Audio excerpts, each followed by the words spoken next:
some specific things that you can look for if you want to know which way this election is going tomorrow evening. No matter where you live, turn your eyes to the east and start watching the clock. The first polls are going to close at about 7 o'clock in the evening. When those polls close in a half dozen states, there are only a few of them here, there will be some real things to be watching, some bellwethers if you want. You can see Obama's safe states. There are the dark blue ones like Vermont up there. Light blue means it's leaning his way. The dark red are the safe ones for McCain. This has been Republican territory, though, if you look at Virginia for a long time, and that's one of the states to watch in these first closings, because in the past couple of decades, the Republicans have held it.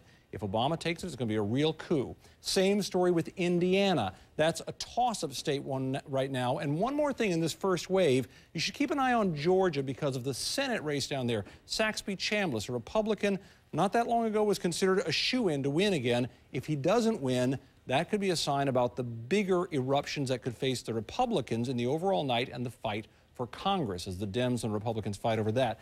The next time hack you have to look at is at 7:30. That's when you're only going to have 3 more states come on board, but boy, are they important ones. We've said before that all of the toss-up states have to be considered, and in this case, you get North Carolina and Ohio jumping on board. We've said over and over again the Republicans have never won the White House without winning Ohio, and important to remember, John McCain has to win all of the toss-up states and then some in one permutation of how the math adds up. If he doesn't get that, he can't win. So every time you see these yellow toss-up states come on board, look at them closely, see if McCain is doing well. That will tell you a lot. And then at 8 o'clock Eastern, that's when you're going to see the grand wave. That's when all of these states come on board. This is a tremendous amount of electoral votes. A lot of discussion is going to happen around this time, but we're talking about a relatively limited amount of time from when the first polls closed.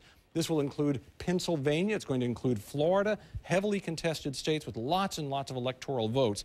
We'll have to see how it plays out. But the bottom line is, when you look at this part of the country and this period of about 2 hours from when the first poll closes, we may not have results because it may be too tight. But if we do, they may give you a real indication of what's going to happen as it plays on out. Campbell, a few things to watch, but it'll make a big difference. So it could be a really early night or it could be a really late night. It could be something that keeps us all night long.